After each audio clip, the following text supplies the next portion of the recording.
तो कल जो मैं आपको थोड़ा सा सोशल वाली बात कर रहा था कि सोशल इम्पैक्ट देखें और पॉलिटिकल चीजें देखें थोड़ी, क्योंकि इकोनॉमिक तो आंकड़े हैं, दरअसल आंकड़े पढ़ाने में तो मजा नहीं आता, खास करके हम जैसी क्लास लेते हैं थोड़ी सी रिवोल्यूशनरी होती है, उसमें थॉट प्रोसेस होता है, उसमें व्यक्ति का व्यक्तित्व भी बदलता है, आपको बहुत कुछ सीखने को भी मिलता है, पढ़ने के प्रति आपका इंटरेस्ट भी जगे, एक ये भी भाव होता है।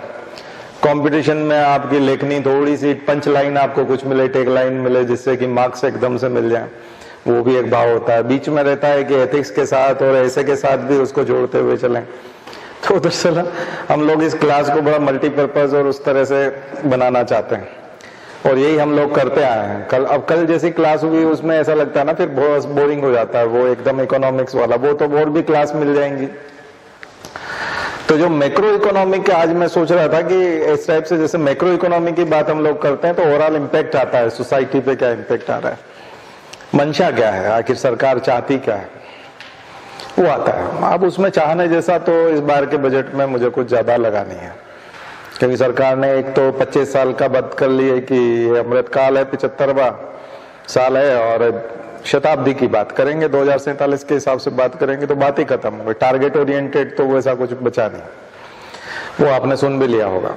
और वैसा कुछ ना तो इकोनॉमिक सर्वे में मंशा दिखाई पड़ती है ना बजट में दिखाई पड़ती है, और जिस प्रकार से रिजिम 7 सालों से चल रही है तो उसमें बहुत ज्यादा कहने सुनने को कुछ है नहीं, और आलोचना भी करते करते लोग थक गए हैं, 7 साल हो गए, तो उस आलोचना का भी कोई मतलब नहीं, क्योंकि जब परिवर्तन नहीं होता तो आलोचना का भी कोई मतलब नहीं है।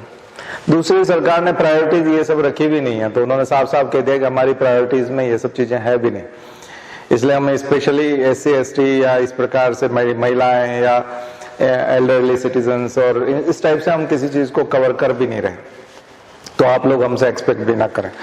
तो वित्त मंत्री ने साफ साफ कह दिया, जिस प्रकार से कॉर्पोरेट टैक्स को कम किया और इनकम टैक्स को बदलाव नहीं किया कुछ भी, और वो सब चीजें हुई, उससे भी एक चीजें दिखाई पड़ती कि ये सब चीजें नहीं है। तो ऐसे में तो आलोचना करना भी नहीं बनता, एक समय के बाद आलोचना करना भी बंद हो जाता है। जैसे पिता है और बच्चा 30 साल का हो जाए, 21 साल का था तब से उसको चेता रहा, भैया कुछ कर ले, पढ़ ले, थोड़ा सा कुछ कर ले, थोड़ा सा कुछ पढ़ ले, वो आवारागर्दी करता है, बात मानता नहीं। अब 30 साल का हो गया तो 30 साल का होने के बाद पिता कहना भी बंद कर देता है, उसको लगता है यही मेरा भाग्य और इसको मुझे भुगतना है और मुझे इसके लिए कुछ करके जाना है, क्योंकि इसका कुछ होना जाना नहीं है। तो एक समय के बाद वो उसको बोलना बंद कर देते हैं। ठीक वैसे ही सरकार के साथ है इस मामले में। तो बड़ा डेस्परेशन के साथ नहीं बात करना चाहता मैं, लेकिन कुछ मुद्दे मैक्रो पॉलिटिकल और मैक्रो सोशो, मैं मैक्रो सोशो पे जाना चाहता हूँ, क्योंकि आप लोग सिविल सर्वेंट बनने जा रहे हैं तो आप बड़े की पर्सन रहेंगे गवर्नमेंट के, क्योंकि आप एडमिनिस्ट्रेशन करेंगे, एग्जीक्यूट करेंगे। मैं बार बार उसी मुद्दे पे इसलिए आता हूँ क्योंकि फोर्थ पेपर भी उसी पे डिपेंड करता है, और आपका ऐसे वाला पेपर भी करता है, और पॉलिटी वाला भी, और ये इकोनॉमी का पार्ट है तो इसमें भी वही निकल करके आएगा, क्योंकि मैक्रो इकोनॉमी की बात आएगी। तो मैक्रो सोशियोलॉजिकल टर्म है नहीं, मैक्रो पॉलिटिकल भी टर्म नहीं, लेकिन मैं चाहता हूं कि आप उसके ओवरऑल इम्पैक्ट के उस पे जाएं। तो उससे पहले मैं एक बैकग्राउंड जो हमेशा देता आया हूं, मैं फिर से देता हूं कि इट्स केम फ्रॉम केव्स, वहां से निकल करके आता है, केव से निकल करके आता है, गुफाओं से मनुष्य जो बना हमारा अर्ली मैन जो था। और जब हमने सोसाइटी बनाई तो एक चीज मैं पेंडेमिक के समय से भी देख रहा हूं, उससे पहले से भी देख रहा हूं, ये जो रिजीम आया है 2014 से जो मोदी गवर्नमेंट आई है, इसको मैं देख रहा हूं। एक तो मैं सबसे पहले डिस्क्लेमर बना देना चाहता हूं कि एक तो आप लोगों को कोई भी कि ये जो है नहीं सोचना है कि मैं कोई एंटी मोदी बोल रहा हूं या एंटी बीजेपी बोल रहा हूं, मैं एंटी सिस्टम बोल रहा हूं, ध्यान रखें। और सिस्टम किसी पार्टी का नहीं होता, किसी व्यक्ति का नहीं होता, सिस्टम बिल्कुल अलग चीज है, ध्यान रखिए। मैं किसके खिलाफ बात कर रहा हूं, मेरी जो कमेंट्स होते हैं वो सिस्टम के अगेंस्ट होते हैं। ऑब्वियसली अभी सिस्टम को वो रन कर रहे हैं तो उनके अगेंस्ट होगा, जो सिस्टम को रन कर रहा है उसके अगेंस्ट होगा। दरअसल सिस्टम दोषी होता है, अगर सुधार नहीं होता, रिफॉर्म नहीं होता, फायदा नहीं मिलता है तो दोषी कौन है? सिस्टम दोषी है, उसका गवर्नमेंट कुछ नहीं होता। और सिस्टम किससे मिलके बनता है? सिस्टम मिलके बनता है IAS, IPS, IRS, IFS, foreign policy का सिस्टम फॉरेन सर्विसेज के लोग बनाएंगे, देश भर में टैक्स रिफॉर्म्स या टैक्स के बारे में अगर कुछ हो रहा है तो वो IRS बनाएंगे, रेवेन्यू सर्विसेज वाले बनाएंगे। देश में होम मिनिस्ट्री से जुड़ी हुई कोई चीजें हैं या पॉलिसिंग से जुड़ी हुई कुछ चीजें हैं, करप्शन से जुड़ी हुई चीजें हैं, लॉ एंड ऑर्डर से जुड़ी हुई चीजें हैं, या लोगों को धमका करके वसूली करना और इस टाइप की चीजें हैं, तो ये सब पुलिस से जुड़ी हुई चीजें। और अगर ट्रांसफर है, पोस्टिंग है, मैनेजमेंट है, ये सब है तो ये IAS से जुड़ी हुई चीजें। यही तो सिस्टम है। पॉलिटिशियन में कोई पावर नहीं होता, मोदी में कोई पावर नहीं है। 25-30 भ्रष्ट ऑफिसर पुलिस वाले पहुंचे होंगे, टैक्स वाले पहुंचे होंगे, 25-30 भ्रष्ट IAS लोगों ने पहुंचा होगा। उन्होंने कहा होगा कि सर आप बोलिए, हुक्म करिए, किसको ठिकाने लगाना है, आप बोलिए तो सही किसको करना है, इसको निपटाना है, इसको निपटा देते हैं, उसको निपटाना है, उसको निपटाना है, वो निपटा रहा है। उनको भी ऐसे आदमी चाहिए पार्टी चलाने के लिए, सरकार चलाने के लिए, सिस्टम को रन करने के लिए ऐसे ही आदमी चाहिए। उनको भी सिस्टम को ऐसे ही बनाना है। तो वो इंस्टीट्यूशंस को, ऑर्गेनाइजेशन को ध्वस्त कर रहे हैं। इंस्टीट्यूशंस, ऑर्गेनाइजेशन कॉन्स्टिट्यूशनल जो हमारी बनी हुई है, उनको सबको लगातार ध्वस्त किया जा रहा है, खत्म किया जा रहा है। एक मोरालिटी को खत्म किया जा रहा है, वैल्यूज को खत्म किया जा रहा है। और वो वैल्यूज जो मैंने बताया, वो अगर हमने, मानवता ने, मैनकाइंड ने अगर जमीन पे उतर करके, गुफाओं से, जंगलों से निकल करके अगर समाज बनाया, और आज तक अगर कोई वैल्यू या अभी तक का कोई अचीवमेंट अगर मैनकाइंड का है, मानवता का अगर कुछ उपलब्धि है, तो वो है स्वतंत्रता, फ्रीडम, तरह तरह के freedom, freedom of speech, freedom of expression. ये मानवता की सबसे खूबसूरत उपलब्धि है जो इंसान ने पाई है इतने सालों में, लाखों सालों में, हजारों सालों की सभ्यता के बाद। अगर कुछ अचीव हुआ है और हम कुछ अचीव करने में कामयाब हुए हैं, तो सबसे शानदार चीज है स्वतंत्रता। इसके अलावा तो फिर गुलामी गुलामी है, डिक्टेटरशिप है, जिसकी लाठी उसकी भैंस है, टिट फॉर ट्रेट है, कानून नाम की कोई चीज ही नहीं है। और वो आता है आपके इससे, रूल ऑफ लॉ से। वो निकल करके किससे आता है? रूल ऑफ लॉ से, फ्रीडम। और ये यूनिवर्सली पूरी दुनिया में पिछले पेंडेमिक में हम लोगों ने देखा। पूरे 3 सालों से हम लोग देख रहे हैं, लगभग 2.5 सालों से हम लोग देख रहे हैं। 3 साल हो जाएंगे, 2 साल हो जाएंगे पूरे। मार्च 2020 से आप लगातार यदि पूरी दुनिया में देख रहे हो तो लॉकडाउन झेलने पड़ रहे थे। जो ऐसी सभ्यताएं थी, जो ऐसे देश थे जो काफी फ्री थे और जहां फ्रीडम बहुत होती थी, इसका सबसे बड़ा डिजास्टर यह है कि हमने पिछले 2 सालों में उनमें भी ये मूल्य खोते हुए देखे, ये मूल्य नष्ट होते हुए दिखे। ऐसे देशों में जहां सरकारें, वहां की रिजिम केवल इन मूल्यों पे टिके हुए रहते हैं, इसके अलावा और कुछ नहीं होता वहां। Statue of liberty, America, Europe के देश बहुत सारे, ना जबरदस्त फ्रीडम है। और फ्रीडम के लिए क्रांतियां हुई है, फ्रांस की क्रांति हुई है। इन देशों में भी पुलिस राज चला है, नियंत्रण, कंट्रोल, और उसको लेजिटिमेसी मिली है कि घर के अंदर घुस जाओ, डंडे से मारेंगे। तभी तो लोग प्रोटेस्ट कर रहे थे, आपने देखा, हम मास्क नहीं लगाएंगे, हम इन प्रतिबंधों को नहीं झेलेंगे जो तुमने लगाए। बात वो नहीं थी कि हम पेंडेमिक फैलाएंगे, हम कोरोना फैलाएंगे, ये भाव नहीं था। भाव ये था कि तुम होते कौन हो। ये हमने बड़ी मुश्किल से पाया है। आपने एंटी मास्क वाले और ऐसे बहुत सारे प्रोटेस्ट देखे होंगे पूरी दुनिया में कि उस देश में एक आंदोलन चल रहा है कि हम मास्क नहीं लगाएंगे, या तुम हमको नहीं कह सकते कि तुम ये रेस्ट्रिक्शन फॉलो करो। हम रेस्ट्रिक्शंस को नहीं मानते। उसमें ये है कि ये रूल ऑफ लॉ है, ये गवर्नमेंट जो है ये डेमोक्रेटिक गवर्नमेंट है, ये हमने चुनी है। तुम अथॉरिटेरियन इस तरह की चीजें नहीं कर सकते। और अल्ट्रा राइट विंग को मौका मिला इस दौरान। अल्ट्रा राइटिस्ट जो है वो शासन करने में कामयाब हुए। आपने भी महसूस किया होगा कि पुलिस वालों की गाड़ियां इधर उधर जा रही है, ऑफिसर के लिए सब्जियां भी भर के ला रही है, किराने का सामान भी ला रही है। पुलिस वालों को कोई किराने की और इनकी प्रॉब्लम नहीं थी। पुलिस वालों को क्या प्रॉब्लम थी? लेकिन हम जैसे आम लोगों को कोई में से कोई दवाई लेने भी जा रहा है तो उसकी ठुकाई हो गई। पुलिस वालों ने टोक दिया, पिटाई कर दी। एपिडेमिक एक्ट के नाम पे, महामारी अधिनियम के नाम पे पिटाई हो गई लोगों की। जेन्युइन काम से जो लोग जा रहे थे, किसी के हाथ में छोटा बच्चा है, वो माइग्रेंट वर्कर है, एक शहर को जोड़ करके जा रहा है और उसकी भयंकर पिटाई कर रहे हैं। आपने वीडियो देखे ना सोशल मीडिया पे? ये डिजास्टर था, ये खोया है हमने। और सबसे बड़ी चीज है कि दुनिया के जो देश थोड़ी सी भी फ्रीडम का अगर उनका लॉस हो जाए तो वो भड़क जाते थे, वहां एक्सेप्टेंस आ गया कि ये तो होगा, क्योंकि पेंडेमिक आया हुआ है और तुम बाहर निकले कैसे और पुलिस तो मारेगी। उसको लोगों ने एक्सेप्ट किया। तो ये बहुत खतरनाक चीज है जो हमने खोई है, पूरी दुनिया ने खोई है। हम 100 साल पीछे गए लगभग, किस मामले में? राइट टू फ्रीडम के मामले में, राइट टू प्रिवेसी के मामले में। लोग सत्ताओं का इंटरफेयर बढ़ा है ना, इंटरफेयर करना शुरू कर दिया। तो मानवता ने बहुत कुछ खोया है 2 सालों में। आर्थिक नुकसान तो भरपाई हो जाएगी, आर्थिक नुकसान की उतनी नहीं है। कुछ दूसरे नुकसान हुए हैं स्वास्थ्य वाले, ठीक है, उम्र कम हो जाएगी।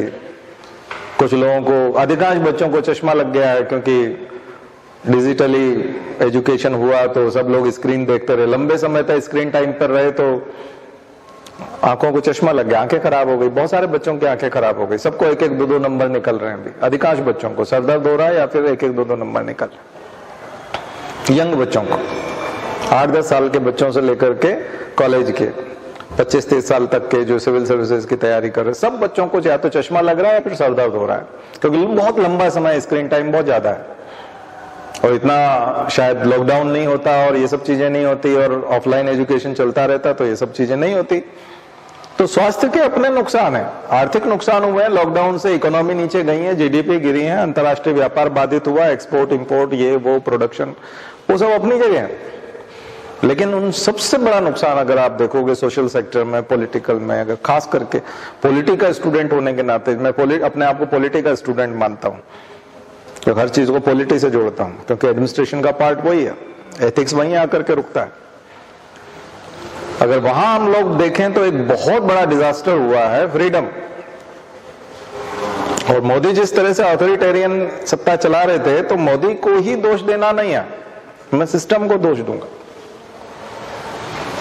बहुत भ्रष्ट सिस्टम हमने तैयार किया, पहले से हमारे पास भ्रष्ट सिस्टम था, मौजूद था, उसको हवा दी है और इस सरकार ने ज्यादा हवा दी है।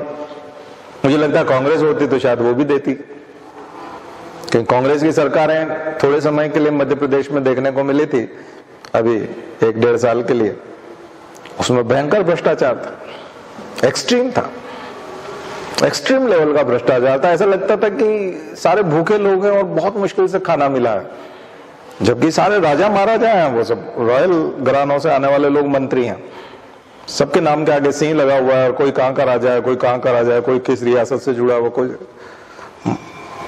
पर वो ऐसे लगते थे जैसे भूखे हैं बिल्कुल। बहुत गंदगी मचाई है। इसका मतलब है कि कोई पार्टी वार्टी से कोई लेना देना नहीं। केजरीवाल का देखो तो उसके अपने प्रॉब्लम है, दरअसल वाकई में सिस्टम गंदा है और ये चलाते हैं आईएएस, आईपीएस और आईआरएस। एथिक्स की सबसे ज्यादा कमी वहां है। और इन बदमाशों की, मैं बदमाश इसलिए बोल रहा हूं क्योंकि ये लोग पॉलिटिक्स में खेलते हैं। पॉलिटिक्स तो आएंगे चली जाएंगे, ऐसे बहुत सारे आते हैं, नरेंद्र मोदी और ये सब, ये कोई वो नहीं है, ऐसे बहुत सारे नेता आएंगे चले जाएंगे। परमानेंट टाइप का जो सिस्टम है ना, वो सिस्टम वो आईएएस, आईपीएस और आईआरएस है। राजनीति तो 5 साल की होती है, कोई 10 साल रह जाता है, फिर नेता बदल जाता है, पार्टी में नेता बदल जाता है, कई बार उसके हिसाब से पार्टी का चरित्र बदल जाता है। पुरानी पार्टी देखो, अटल बिहारी वाजपेयी की बीजेपी देखो, अभी की बीजेपी देखो, बहुत अंतर है। अगली बीजेपी हो सकता है कि और अलग हो, नेता बदल जाएगा तो। और ये 5 साल रहता है, ज्यादा ज्यादा 10 साल रहता है, कोई 15 साल रह लेगा, बहुत ज्यादा फर्क नहीं पड़ता। लेकिन पॉलिसी जो मेकर हैं, पॉलिसी मेकर जो लोग हैं और जो प्रभाव डालते हैं, वो आप लोग बनने जा रहे हैं। और वहां पर करप्शन का लेवल जो है एक्सट्रीम है। दरअसल पॉलिटिशियन को हम लोग कई बार गंदा बताते हैं, तो पॉलिटिशियन को ऑफर कौन करता है? हम बोलते हैं कि पॉलिटिशियन ने 1 करोड़ लिया और पोस्टिंग दी मंत्री ने, तो मंत्री को ये पता, देखिए 2 तरह के लोग होते हैं कि एक आदमी का तो पैसा फंसा हुआ है, जैसे 1 करोड़ रुपया फंसा हुआ है और वो चाहता है कि मंत्री उसकी फाइल कर दे या कोई अधिकारी उसकी फाइल कर दे, तो 10 लाख रुपया ऑफर करता है क्योंकि उसका 1 करोड़ फंसा पड़ा है। व्यापारी टाइप जो बिजनेसमैन होते हैं, इंडस्ट्रियलिस्ट होते हैं, जो माफिया वगैरह जो लोग होते हैं, इन लोगों का तो पंगा होता है कि इनका पैसा कहीं न कहीं फंसा है, कोई प्रोजेक्ट अटका पड़ा है, कोई पेमेंट अटका पड़ा है, तो बिना करप्शन के वो रिलीज नहीं करता। तो पॉलिटिशियन को अप्रोच करता है कि मेरा 1 करोड़ अटका पड़ा है, आप थोड़ा सा फाइल देख लें टाइम पर, तो मेरा निकल आएगा, तो मेरे 90 लाख रुपया काम आ जाएगा, तो मैं आपको 10 लाख रुपया दे देता हूं। तो ये करप्शन, तो इस टाइप का करप्शन होता है कि वहां करप्शन का ओरिजिनेशन कहां से हो रहा है? उस व्यक्ति से हो रहा है जो जेन्युइनली परेशान है, जो परेशान है, उसका वाकई में अटका पड़ा है, उसने लगा दिया किसी प्रोजेक्ट में, रोड बनाने में, फैक्ट्री बनाने में, किसी में लगा दिया, पैसा लगा दिया, अब यहां से पेमेंट नहीं हो पा रहा, इसलिए करप्शन कर रहा है या करप्शन को बढ़ावा दे रहा है। लेकिन जो सिविल सर्वेंट्स होते हैं उनके सामने तो इस प्रकार की मजबूरी नहीं होती कि उनको तो इतना करोड़ों रुपया किसी मंत्री को देना ही है, नहीं तो काम ही नहीं चल पाएगा। वो तो ईमानदार रह के काम कर सकता है। दरअसल उसको चाहिए होती है पोस्टिंग जहां 100 करोड़ बनेगा, वो मंत्री को बताता है कि इसमें मैं आपको 50 करोड़ या 90 करोड़ दूंगा, आपको अगर 90 करोड़ चाहिए तो मुझे वहां बिठाओ। तो ये बदमाशी शुरू कहां से हुई है? सिविल सर्वेंट से शुरू हुई है, पॉलिटिशियन की तरफ से नहीं हुई। कई लोग बोलते हैं पॉलिटिशियन खराब कर देते हैं। किसको खराब कर देते हैं? अरे पॉलिटिशियन की क्या औकात? पॉलिटिशियन को कोई एबीसीडी नहीं पता है प्रशासन, पॉलिटिशियन को पता ही नहीं पैसा कहां से पैदा होगा। वो तो वहां से ले सकता है जिसका 1 करोड़ अटका पड़ा है, वो 10 लाख रुपया उससे ले लिया और उसकी फाइल करवा दी, या उसको कहा भाई इसका काम पहले करो, तुम्हारे 100 काम अटके पड़े हो, आज ये वाली फाइल करके देना, क्योंकि उसके पास 10 लाख रुपया आ गया पॉलिटिशियन के पास में। वो तो उसकी फाइल सबसे नीचे कहीं से भी खुदवा के मंगवा लेगा, वो क्लर्क लगा देगा, अपना ऑफिसर लगा देगा, अपना आदमी भेज देगा प्राइवेट वाला, और वो ऑफिस में बैठ करके काम करवा लेगा। मंत्री जी ने कहा है मैं करवा के जाऊंगा आज, ये सबसे जरूरी है। वो बात समझ में आती है कि पॉलिटिशियन इस टाइप का करप्शन कर रहा है और ये भयंकर चल रहा है। ये कांग्रेस बीजेपी से कोई लेना देना है। मैं कोई बीजेपी के खिलाफ नहीं बोल रहा हूं, मैं कोई मोदी के खिलाफ नहीं बोल रहा हूं, ये सब लोग यही करते हैं। ये भारत है, भारत में ये सब होता है, और ये नहीं करेंगे तो ये चल भी नहीं पाएंगे। पार्टी के खर्चे बहुत हैं, इसी से चलता है सब दुकानदारी। और मोदी भी कोई अपने बच्चे नहीं है उसके, वो कुछ खुद के लिए नहीं कर रहा है, और सब माहौल ही ऐसा ही है पूरा, उसी के लिए कर रहा है, वो सिस्टम के लिए। सिस्टम ऐसा बना हुआ, इसको खुद भी सुनेगा तो उसको खुद को भी समझ में आ जाएगी कि बात क्या है। मैं आपको आज पूरा रहस्य बता देना चाहता हूं, उसके अलावा कोई सच्चाई है ही नहीं दूसरी, फालतू बात नहीं। कोई आर्ग्यूमेंट भी नहीं कर सकता, आर्ग्यूमेंट करने लायक भी नहीं छोड़ेंगे हम आज,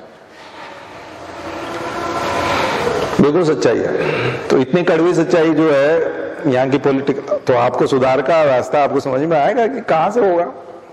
तो मैंने करप्शन जो बताया, वो एक अलग टाइप का करप्शन है, वो सिस्टम की खामी है, लेट लतीफी है, रेड टेपिज्म है, जिसमें फाइल धीरे धीरे से रखती है, क्लियरेंस नहीं मिलता, एनवायरमेंटल क्लियरेंस नहीं मिलता, बैंक से लोन नहीं मिलता, कई तरह की चीजों में जो देरी होती है और जिसकी वजह से किसी व्यक्ति को नुकसान होता है, तो वो उसको तेज करने के लिए पैसा देता है। ये करप्शन बिल्कुल अलग टाइप का करप्शन है, क्योंकि वो उसके सीएसआर का पार्ट भी हो सकता है वो अपना सीएसआर वाला पैसा इधर लगा दे, कॉर्पोरेट सोशल रिस्पॉन्सिबिलिटी वाला। हर कंपनी के पास करप्शन का भी फंड होता है कि मेरा 100 करोड़ का प्रोजेक्ट है तो इसमें 10 करोड़ तो मुझे बांटने पड़ेंगे लोगों को, क्योंकि उसके बिना काम चलेगा नहीं। तो करप्शन का भी अपना फंड होता है और उसका वो मार्जिन लेके चलता है, और उसी का मार्जिन वो प्रोडक्ट में जोड़ करके फिर आपका प्राइस बनाता है, तो आपसे वसूल भी लेता है। वो अकेला नहीं भुगत रहा, वो चीजों को महंगी करके आपसे उसका प्राइस जोड़ लेगा, कि मेरी लागत कितनी आई है, क्योंकि इतना तो मंत्री को दिया है, तो जनता से वसूल होता है। टैक्स जोड़ता ही है वो, टैक्स जो देता है वो जोड़ता है, इनपुट कॉस्ट जोड़ता ही है, लेबर कॉस्ट जोड़ता ही है, एनर्जी कॉस्ट जोड़ता ही है, हर तरह की कॉस्ट जोड़ता है, उसमें से करप्शन कॉस्ट भी जोड़ेगा। और वो जनता पे वो बर्डन उसके ऊपर नहीं है, उसका तो अपना एक जो मार्जिन है वो लेके चलेगा, वो प्रॉफिट। चीजें महंगी आ जाएंगी, इन्फ्लेशन आ जाएगा, महंगाई बढ़ती है, करप्शन के बाद महंगाई बढ़ती है, क्योंकि जो प्रोड्यूसर है वो नहीं जोड़ेगा, अपने ऊपर नहीं रखेगा। बात मैं उसकी कर रहा हूं जिसने सिस्टम को खराब किया है और पॉलिटिशियन को रास्ता बताया कि आप करप्ट कैसे हो। वो बताता है कि मैं आपको 50 करोड़ दे सकता हूं इस वाले मामले, अगर आप ऐसा करो तो। नहीं तो पॉलिटिशियन को कैसे पता कि इसकी पोस्टिंग वहां करने से इतना पैसा मिलेगा। यहां पर कुछ लोग जाते हैं, पुलिस के, आईएएस के, इनकम टैक्स के, मुझे उस देश का राजदूत बना दो, फॉरेन अफेयर्स वाले, आईएफएस वगैरह, मैं उस देश क्या संभाल लेंगे। अरे कोई सी भी रिजिम हो, अभी तक की आजादी के बाद की अभी तक की जितनी सरकारें देख लो, फॉरेन पॉलिसी जीरो है, जीरो फॉरेन पॉलिसी। हमारे गोद में जो बैठे थे ना पड़ोसी नेबर, श्रीलंका, नेपाल, हम न्यूट्रल नहीं रख पाए उनको, प्रो इंडिया तो छोड़ो, न्यूट्रल तक नहीं रख पाए, हमारे खिलाफ हो गए। घटिया किस्म की फॉरेन पॉलिसी हमारी, पिछली सरकारों की भी और इस सरकार की भी, सबसे घटिया फॉरेन पॉलिसी दुनिया की। कोई औकात नहीं है हमारी किसी भी देश में, दो कौड़ी की औकात नहीं है, कोई इज्जत नहीं करता इंडिया की। और चाइना तो घुस के बैठा है भयंकर तरीके से, 1,00,000 स्क्वायर किलोमीटर से ज्यादा जमीन, वेबसॉन्ग वगैरह देखो आप, झील की झील और नदियां की नदियां और पहाड़ के पहाड़। हम अक्साई छीन ले रहे थे उससे, बोल रहे थे अमित शाह संसद में कि अक्साई चीन भी हम वापस ले लेंगे, लगता सुन लिया उसने। उसने कहा ये लोगे, चलो हम 1,00,000 स्क्वायर किलोमीटर और आ जाते हैं आगे, पहले तो ये लो, अभी जो ताजा ताजा हमने लिया इस पे आओ पहले। बेच भी नहीं सकते आप, 10 टाइम्स बड़ी इकोनॉमी है आपकी इकोनॉमी। आपका बजट कितना है, डिफेंस का बजट देखो, चाइना का डिफेंस का बजट देखो, सेना की तुलना करो, हथियारों की तुलना करो, परमाणु बमों की तुलना करो, मिसाइलों की तुलना करो, कहीं नहीं बैठते दूर दूर तक, 10 गुना ज्यादा बैठा है। तो रशिया से भी 10 गुना है वो, जो वहां यूक्रेन को आंखें दिखा रहा, उससे भी 10 गुना है वो, और हमसे भी 10 गुना है। रशिया आपका दोस्त है ना, मदद करने आएगा तो वो तो आप ही के बराबर हैसियत है उनकी, रशिया की। चाइना उससे भी 10 गुना और उसकी दोस्ती है, रशिया की चाइना की दोस्ती है। फॉरेन पॉलिसी जीरो है, डिजास्टर है। कितनी यात्राएं हैं मोदी की, उससे पहले वाले लोगों की कितनी यात्राएं, मनमोहन सिंह की कितनी है, उनका क्या अचीवमेंट है, तमाम प्रधानमंत्रियों का क्या अचीवमेंट है। फॉरेन पॉलिसी ये आईएफएस वालों ने किया क्या जिंदगी भर, इंडियन फॉरेन सर्विस वालों ने क्या किया, इतने सारे अधिकारी पाले, आवारागर्दी की है, दूसरे देशों में पोस्टिंग लिए, बीच पे नंगे घूमते रहे और कुछ नहीं किया उन्होंने। पूरी आवारागर्दी के सिवा कुछ नहीं किया इंडियन फॉरेन सर्विस के लोगों ने। भारतीय विदेश सेवा मतलब बिल्कुल बकवास सेवा। क्या अचीवमेंट है उनका, तहसीलदार का अचीवमेंट दिखा सकता हूं मैं, एक जिंदगी में तहसीलदार लोगों ने अभी तक आजादी के बाद में कितना कुछ किया, उनका अचीवमेंट बता। पटवारियों का अचीवमेंट बता सकता हूं, तमाम भ्रष्ट होते हुए भी। कलेक्टरों का अचीवमेंट बता सकती, यहां तक कि मैं आईपीएस का भी कर दूंगा। एसपी लोगों ने कितना अचीव करके बताया, कुछ तो किया है, कुछ नहीं तो पेंडेमिक में घरों में बंद करके ही रखा आपको, कम से कम रोड पे नहीं निकलने दिया, ये भी एक अचीवमेंट। आईएफएस वालों ने क्या किया, कोई अचीवमेंट नहीं है। टैक्स वालों ने क्या किया, सब कुछ ऑनलाइन है, आदमी का टैक्स कटना ही कटना है, सब काट के देते हैं एम्प्लॉयर। आप क्या करते हो, चुनाव के समय चमकाने के लिए काम करते हो, इसके यहाँ छापा डाला, ये वो, तो वही वसूली का काम करते हो। पूरा नेक्सस है, करप्शन का नेक्सस है। और यहां रिफॉर्म किए बिना इसमें सुधार, और ये इसका कुछ नहीं हो सकता, सबसे बेकार। और मैं बोल रहा हूं तो मुझे जोड़ने की कोशिश करेंगे कि ये एंटी मोदी है, ये प्रो राहुल है, ये प्रो केजरीवाल है, ये फलाना है। कास्ट के साथ जोड़ने की कोशिश करेंगे, रिलीजन के साथ जोड़ने की कोशिश करेंगे, अपर क्लास लोअर क्लास के साथ जोड़ने की कोशिश करेंगे, एजुकेटेड नॉन एजुकेटेड के साथ में बांटने की बात करेंगे, और वही रेस, कास्ट, रिलीजन, जेंडर, किसी न किसी में बांटो। अरे तुम ऑनेस्ट और करप्ट में क्यों नहीं डिवाइड करते? क्यों नहीं डिवाइड? एक डिवाइड ऑफिसर्स में ऐसा क्यों नहीं बनाते कि ये ऑनेस्ट ऑफिसर है, ये करप्ट ऑफिसर? ऐसा वो बनने नहीं देते। ध्यान रखिए, जीवन में जाओगे नौकरी में तो किसी पार्टी को सपोर्ट मत करना, किसी रिलीजन को सपोर्ट मत करना, किसी जाति को सपोर्ट मत करना, किसी रीजन को सपोर्ट मत करना कि हम नॉर्थ इंडियन है, ये साउथ इंडियन है, ये लोग महाराष्ट्रियन है, हम एमपी से आए, हम राजस्थानी हैं, हम फलाने हैं। ये वो आपको एक रिकॉग्निशन देंगे, आइडेंटिटी पॉलिटिक्स करने की कोशिश करेंगे। पॉलिटिशियन भी यही चाहते हैं कि रिफॉर्म ना हो, करप्शन चलता रहे, सिस्टम गंदा बना रहे, वहां से पैसा मिलता रहे, और जो आदमी आवाज उठाए उसकी आइडेंटिटी बना दो। और अगेंस्ट में डालने से, विरोध करने से, चुनाव में भी आप देखते हो तो कोई किसी के बारे में जब करता है तो कोई भी इस टाइप से चुनाव नहीं करता या इस टाइप से सपोर्ट नहीं लेता कि ये हमारे हैं, हमको वोट दो, ये हमारे हैं, हमको वोट दो, ये देखो ये हमारी तरफ है, हमको वोट। वो बोलते नहीं ये बेकार है, ये उनकी तरफ है। हमेशा पॉलिटिक्स किस टाइप से होती है? चुनाव में जो प्रचार होते हैं वो क्या होता है पता है ना आपको? वो आइडेंटिटी को किसी के साथ जोड़ के बोलते हैं, इनको देख रहे हो ना, इनकी लैंग्वेज देख रहे हो, कौन लोग हैं ये उनसे जुड़े हुए लोग हैं, ये वो है। आप कोई इस देश में तो कोई आवाज ही नहीं उठा सकता। आप किसी न किसी के साथ जोड़ दोगे, उसको कल्प्रिट बना दोगे, क्रिमिनल बना दोगे उसको। भाई जोड़ क्यों रहे हो? हम तो किसी से नहीं जुड़ना चाहते, हम तो सिस्टम की बात कर रहे हैं, सिस्टम दुरुस्त करो। आप जोड़ने में क्यों लगे हुए हो? क्यों जोड़ रहे हो? क्यों दिमाग लगा रहे हो कि ये उसके जैसा बोल रहा है, ये उसके जैसा, ये तो उसके साथ, ये तो हमारे खिलाफ, ये तो उसके खिलाफ है। सिस्टम गंदा है ना भाई, सिस्टम ठीक करो। सिस्टम क्यों नहीं सुधारते? तुम्हारे बाप का सिस्टम है, मानवता का सिस्टम है। ये किसी पार्टी की विपत्ति है, किसी धर्म की विपत्ति है, किसी जाति का है, नॉर्थ इंडिया का है, साउथ इंडिया का है।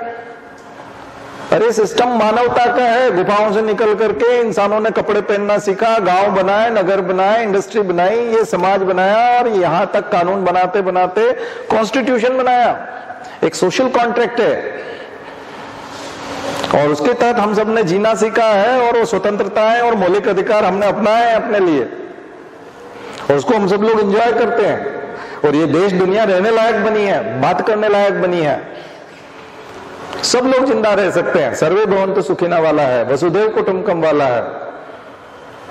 इसको क्यों हिंदुओं का बनाना चाहते हो? इसको क्यों मुसलमानों का बनाना चाहते हो?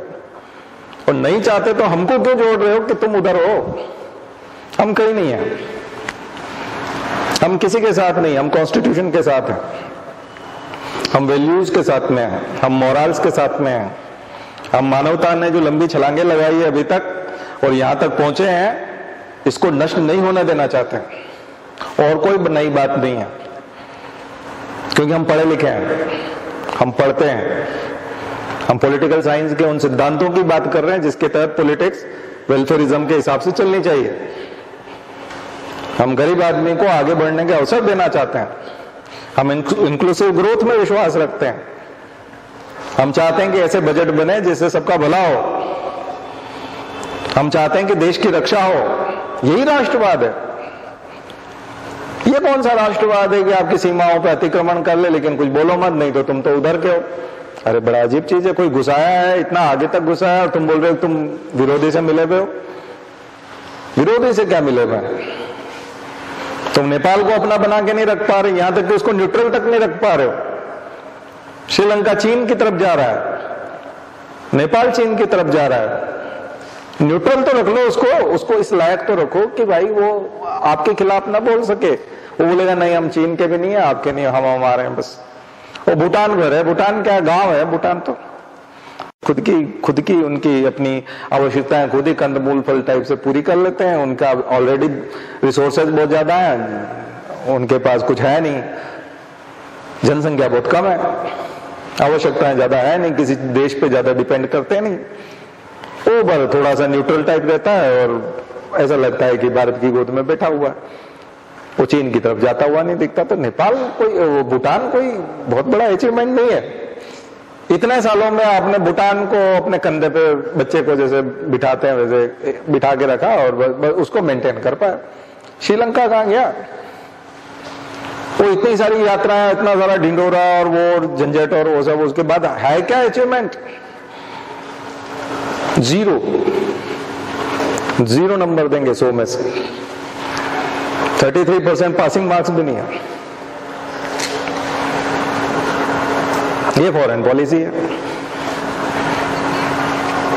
नेबर तो पड़ोसी, वो भी हल्के फुल्के वाले, कोई एकदम इतनी परम शक्ति भी नहीं है कि आपको आंखें दिखाए। उनको कम से कम न्यूट्रल तो बना के रखो। और करप्शन के हालात देखो, एक इंडेक्स आपके फेवर में नहीं है दुनिया के। ट्रांसपेरेंसी आपकी ठीक नहीं है, करप्शन के आंकड़े ठीक नहीं है, क्राइम के आंकड़े ठीक नहीं है, महिलाओं की स्थिति के हिसाब से गड़बड़ है, भुखमरी के हिसाब से 80 करोड़ लोगों को आप खुद 5 किलो अनाज दे रहे हो, रोजगार के हालात खराब हैं।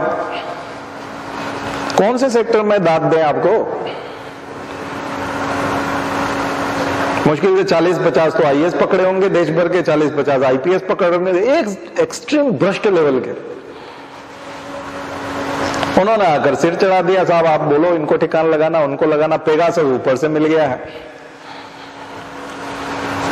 और जो बोले उसको विरोधी घोषित कर दो, खत्म करो, गेम खत्म। अरे विरोधी क्या होता भाई? राष्ट्र की कोई बात करेगा कि नहीं, बचाने की कोई बात करेगा कि नहीं? जब घर में चोर घुसा है तो कोई भी उठ के बोलेगा कि ये चोर घुसा है, तो बोलेगा अच्छा हम मूर्ख हैं, चोर घुसा है, हमारे होते हुए कैसे घुस सकता है? अरे बड़ा अजीब चीज है, घुसा है भैया, सामान चुरा रहा है तो जगा रहा है, जो विसल ब्लोअर बन रहा है, जो जगा रहा है उसी को पीट रहा, उसको बोल रहे तुम दुश्मन हो, तुम डर पैदा कर रहे हो हमारे लोगों में, क्या चोर घुसा है? अरे तो सामान तो एक के बाद एक जा रहा है ना। नहीं, वो बिल्ली होगी। तो जो बिल्ली बोलता है हाँ ये बिल्ली है, तुम देशभक्त हो, इस बार का पद्म विभूषण। बड़ा अजीब चीज है भाई। मैं तो अपने विभाग की बात करता हूं।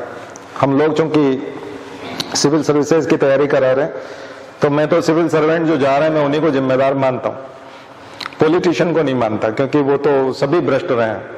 कांग्रेस वाले भी भ्रष्ट हैं, बीजेपी वाले भी, सब एक साथ है। पॉलिटिशियन कुछ कर भी नहीं सकते, उनको भ्रष्टाचार का रास्ता भी यही बताते हैं। मैंने अभी आपको बताया, अगर वो 100 रुपया भ्रष्टाचार कर पाते, कर सकते हैं मान लिया जाए इनके सहयोग से, अगर सिविल सर्विसेज वाले लोग सहयोग करना बंद कर दें तो 10 रुपए से ज्यादा भ्रष्टाचार नहीं कर पाए। 90% भ्रष्टाचार सिविल सर्विसेज के लोग खत्म कर सकते हैं, लेकिन सिविल सर्विसेज के लोग चाहते हैं कि पॉलिटिशियन भ्रष्ट रहें ताकि उनको भ्रष्टाचार करने का मौका मिले। वो सेवा करने के लिए गए नहीं है, लोगों की सेवा करने के लिए गए नहीं है, इसलिए फोर्थ पेपर की प्रासंगिकता बहुत ज्यादा हो जाती है। इसलिए मैं सोच रहा था कि बजट पढ़ाऊं, उससे ज्यादा तो मैं थोड़ा झकझोर हूं कि समझ में आए। पहले बजट तो आंकड़े कल बता ही दिए थे हमने, और भी बहुत सारी चीजें बतानी, लेकिन पता नहीं मेरा नेचर नहीं है उस टाइप का पढ़ाने का, क्योंकि मैं कुछ दूसरी चीजें जगाना चाहता हूं। और मैं नहीं चाहता कि मुझे कोई रिकॉग्नाइज करे या उस तरह का कोई आइडेंटिटी दे कि ये ऐसे हैं इस वजह से ये उनके साथ हैं, और ये मैं किसी के साथ नहीं हूं, और ना मैं किसी के साथ रहने लायक कोई है और ना मैं रहना चाहता हूं। मैं खुद भी किसी के साथ रहने लायक नहीं हूं और ना मेरे साथ कोई रहने लायक है। दोनों बात है, वो जम नहीं सकती, बात जमेगी नहीं, पटरी बैठेगी नहीं। इसलिए हमने इलेक्शन भी लड़ा था तो हम निर्दलीय थे, हम चाहते तो किसी भी पार्टी में जा सकते थे, और इतनी हमारी भी पहचान है कि हम जुगाड़ कर लेते, टिकट विकेट का कहीं से भी कुछ भी कर लेते, वो भी हो जाता। लेकिन हमको पता था कि बात बनेगी नहीं। बस ये बात जो आपसे कह रहे हैं, ये हम थोड़ा सा विधानसभा या वहां जाकर के बोलना चाह रहे थे कि किसी संस्था में जाके बोलेंगे तो मीडिया रिकॉग्नाइज करता है, उसको फ्रंट लाइन बनाता है। तो कहीं न कहीं फ्रंट लाइन बनेगी तो बात पहुंचेगी और कुछ फॉलोअर बनेंगे, कुछ लोग बनेंगे, तो फिर बाद में वो उससे जाकर के एक अभियान चलाया जा सकता है। लेकिन वो सब संभव नहीं हो पाया क्योंकि भारत में अभी लोग जुड़े हुए हैं, पार्टियों के साथ बंधे हुए हैं, उन सबके हित हैं, इंटरेस्ट ग्रुप्स बने हुए हैं, प्रेशर ग्रुप्स बने हुए हैं। तो इतना आसान नहीं है कि कोई नया आदमी इस तरह से आए, और खास करके लो आईक्यू वाले क्षेत्र में बहुत दिक्कत है। दिल्ली जैसी जगह पे केजरीवाल ने जगह बनाई, ये सब आइडियाज हमारे बहुत पहले के हैं। 2009-10 में हमने न्यूज़पेपर का नाम रखा था सफाई अभियान, झाड़ू वाड़ू, ये सब हमने बहुत पहले सोच लिया था। हो सकता है हमारा आइडिया चुराया गया हो ठीक है, हमने और पहले सोच लिया था, तब हमने बहुत पहले सोच लिया था, ऑफिशियली नाम डिक्लेयर कर लिए थे, सोशल मीडिया पे एक्टिव थे, ये सब हम लोग देते थे। बाद में एक मोदी जी ने नाम ले लिया स्वच्छता अभियान, इधर ये झाड़ू जो है ले लिया। तो ये सब हमारा बेसिक आइडिया था और सिस्टम को दोषी बनाते थे। हमारा डायलॉग था सिस्टम थप्पड़ से काम करता है, हमने बहुत पहले डायलॉग दिया था। सत्याग्रह मूवी वालों ने लिया था, उन्होंने प्रेस कॉन्फ्रेंस में भी बोला था। ये हमारे सोशल मीडिया के हमारे अकाउंट पे वॉल पे पहले से चलता था, ठीक है। और ये हम बहुत पहले से बोलते थे, अन्ना के आंदोलन से भी पहले। और केजरीवाल ने जिस तरह से अन्ना का हाल किया, अन्ना का आपको भी नहीं पता होगा, जिंदा मर गया क्या हुआ उसका, वो बड़ा एक समय में उसकी बड़ी पूछ परख थी, लेकिन आज का कोई पता नहीं उनका, कोई पता नहीं। तो वो केजरीवाल का राजनीति बिल्कुल अलग है। आप देख रहे हो उनके ऊपर आरोप प्रत्यारोप होते हैं, या वो अपने विरोधियों को, अपने करीबियों में भी जो उनसे आगे जा रहा है, कैसे उसको खींच खाच के बाहर कर देते हैं, कैसे करते हैं, वो अलग टाइप की पॉलिटिक्स। वन मैन शो है, वन मैन आर्मी है, वो किसी को घुसना नहीं देना चाहते। अपने से ऊपर उनके यहाँ कोई राइज कर जाए वो चाहते नहीं। तो एक उम्मीद की किरण जो लगी थी लोगों को, वो भी उसका अपना। तो हम लोग किसी के फॉलोअर बनने की स्थिति में नहीं है, ना ही किसी से इंप्रेस हो पाते हैं। बस ये है कि सिस्टम को बहुत अच्छी तरह से जानते हैं, सिस्टम के अंदर रहते हैं, और बहुत घटिया सिस्टम है। और ये सिस्टम बनाया सिविल सर्विसेज वालों ने। इस देश के 90% भ्रष्टाचार के जिम्मेदार आईएएस, आईपीएस, आईआरएस लोग हैं। और विदेशों से जो भ्रष्टाचार के संबंध है, सेटिंग करना, विदेशों में पैसे फंसाना और नेताओं को आवारागर्दी करवाना, वहां दूसरे देशों में ले जाना, ये सब काम आईएफएस वालों ने किया, फॉरेन सर्विस वालों ने किया। तो सारा का सारा जो ओरिजिन है वो सिविल सर्विसेज से निकला है। तो करप्शन के लिए जो जिम्मेदार है 90%, कई लोग बोलते हैं नेता भ्रष्ट कर देते हैं, किसको? सिविल सर्विसेज अधिकारियों को भ्रष्ट कर देते हैं। अधिकारी तो बड़े मासूम से बच्चे होते हैं, IITian होते हैं हमारे, बहुत अच्छे, और प्री मेंस इंटरव्यू निकाल कर बहुत ही बोले वाले होते हैं और ये बदमाश पॉलिटिशियन आते हैं और हमारे कोमल मन वाले जो इन बालकों को, बालिकाओं को, इनको बहला फुसला करके भ्रष्ट बना देते हैं। ये जो कोमल मन वाले हैं ना, ये उनको करते हैं भ्रष्ट, उनको तरीके बताते हैं, सर ऐसा कर लो ऐसा हो जाएगा। मोदी का 10वीं फेल आदमी है, उसको कोई औकात नहीं है उसकी कि वो इस तरह से सब, इतना दिमाग ही नहीं है उसमें। ये दिन भर वो 10 साल वहां पर दिमाग खराब किया होगा, उसका इनपुट दिया होगा, गुजरात में सीएम रहते रहते सिखाया उसको समझ में आ गई कि ये पट्टी मेरे पास है, इसलिए उसने गुजरात के सारे लोग बुला लिए पीएमओ में उसको 30-40 आईएएस चाहिए थे, तो सारे 25 गुजरात के जो 10 साल से उसके बिल्कुल दोस्त थे और जो उसको सिखा रहे थे। अच्छा मुसलमानों वाला भी वो करना है, बोले हाँ आईपीएस सारे जुड़ गए, हम करवा देते हैं, खत्म करो, स्लॉटेड करो, हटाओ, हम एडजस्ट कर देंगे उसको कैसे करना है। वो एक आध 2 आईपीएस सिर उठा रहे थे तो वो जेल में बैठे हुए, बाकी सब आईपीएस ने वो स्लॉटर करना सिखा दिया। इनको दबाना, यूं कर दो, ऐसा कर दो, वो कर दो। जुडिशरी भ्रष्ट है, 80% जुडिशरी भ्रष्ट है, वो उन्होंने ये कर दिया, बोले आपके हिसाब से ये फैसला दे देंगे, वो कर देंगे, वो कर देंगे। आप तो बोलो क्या करना क्या है। फिर अरेंजमेंट करने वाले उनके पास हमेशा जैसे लोग ही हैं, सब एक से एक तेज। वो तो 10 साल में सीख गए और फिर उन्होंने कहा बोले यहाँ इतना अच्छे से, अच्छा गुजरात में डेवलप, तो गुजरात तो इस देश का सबसे विकसित राज्य था पहले भी, सबसे पैसे वाला राज्य, सबसे पैसे वाले लोग वहीं होते हैं, उसमें डेवलपमेंट के नाम पे कुछ करना ही नहीं था। 10 साल में वैसे ही उतने रोड और उतने फ्लाईओवर वो सब बनने ही थे।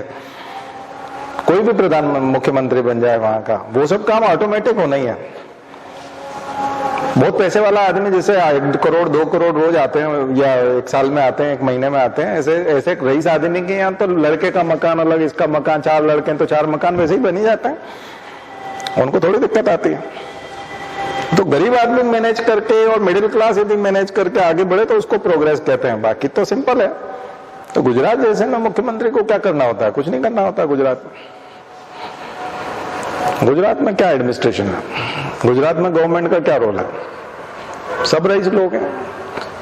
आपने देखा होगा हमारे मोहल्ले में भी एक वो फर्शी लगा रहा है, अभी तो अपना घर बनाया तो उसने बाहर फर्शी भी अपने पैसे से खुद से बहुत अच्छी वाली फर्शी लगा दी उसने। ऐसे सारे रईस लोग होंगे तो सब अपने घर के बाहर फर्शी लगा देंगे तो नगर निगम को कुछ करना ही नहीं है, वो तो नगर निगम का क्षेत्र है।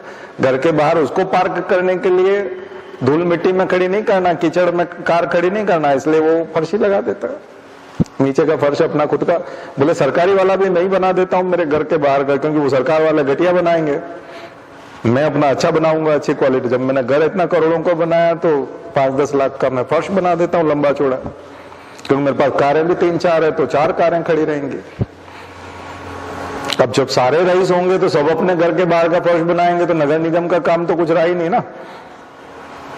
वैसे ही गवर्नमेंट के काम कम हो जाते हैं, जहां रईस लोग रहते हैं वो अपने आप कम हो जाते हैं।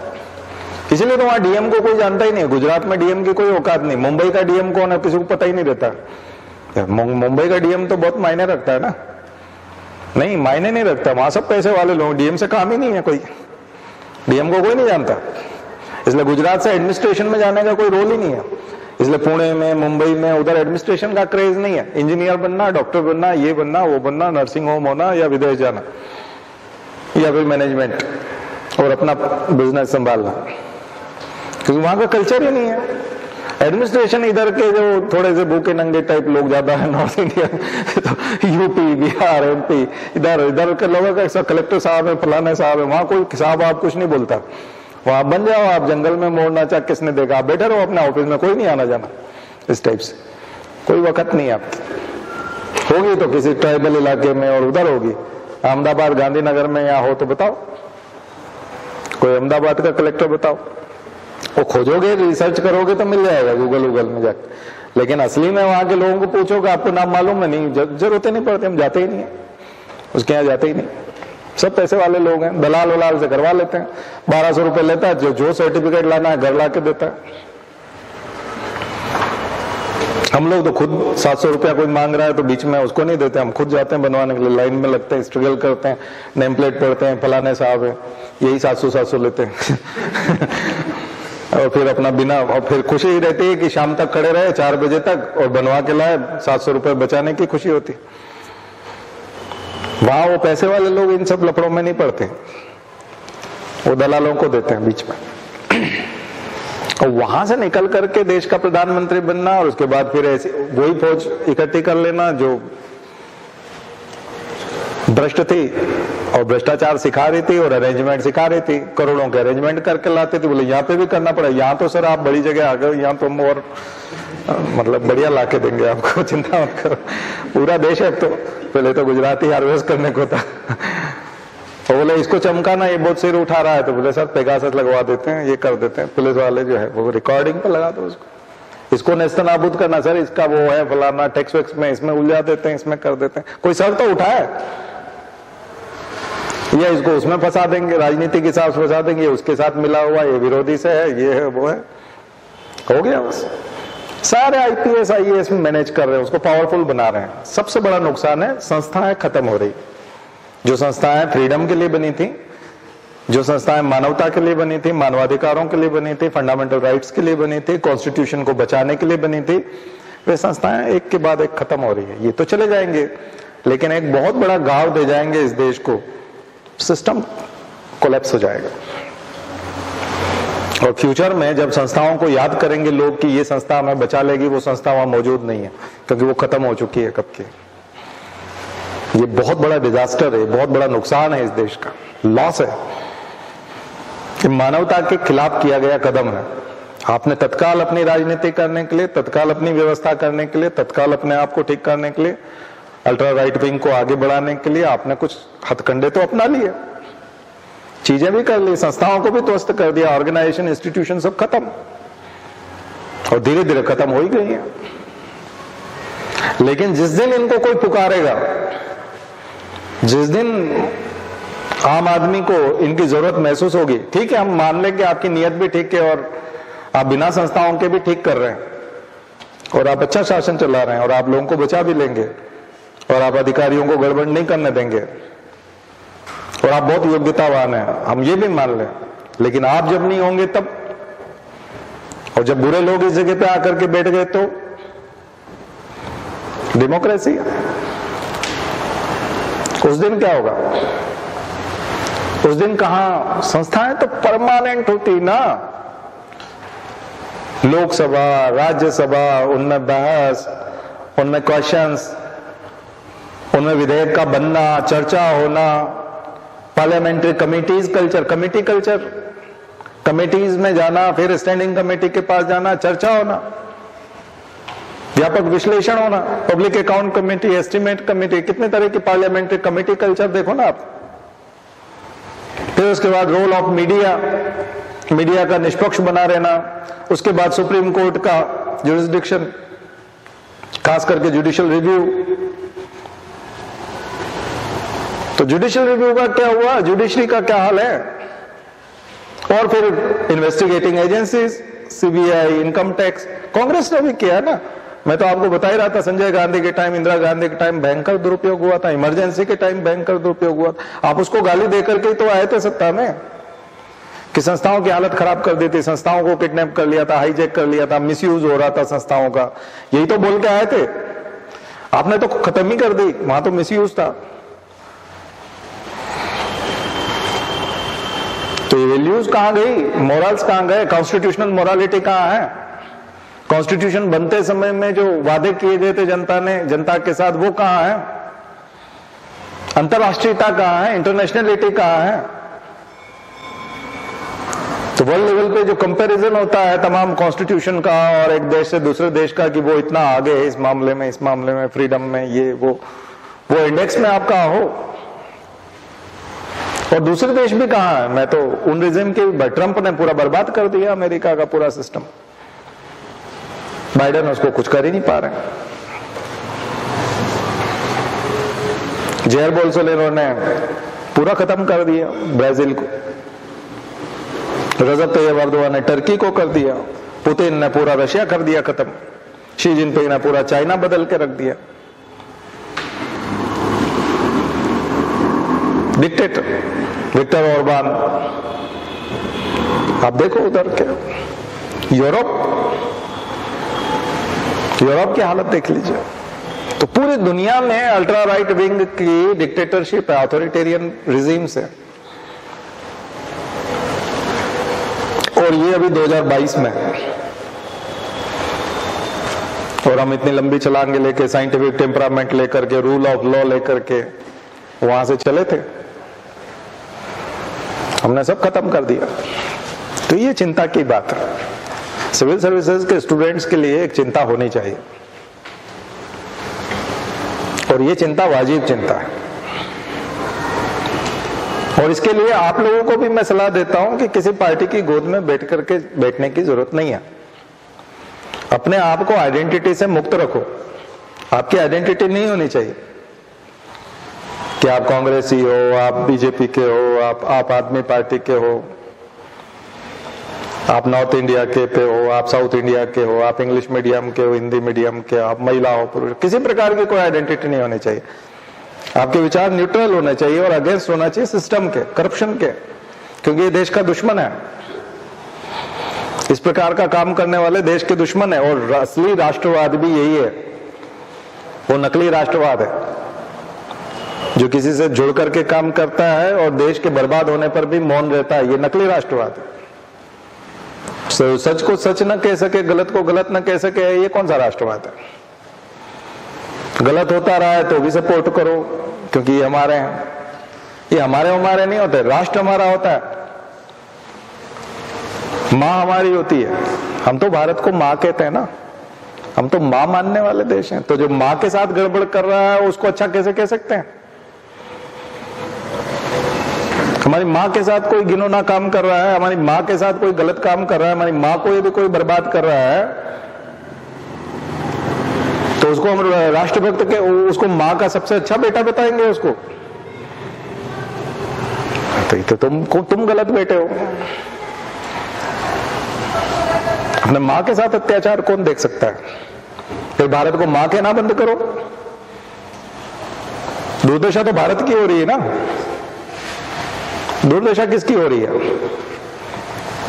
और वो अच्छा है। क्यों अच्छा है भाई? इतनी दुर्दशा के बाद भी वो अच्छा है और अच्छा बेटा है, उसको सपूत घोषित करो और उसका गुणगान करो। नहीं तो तुम मां के अच्छे बेटे नहीं। अरे कमाल है। आप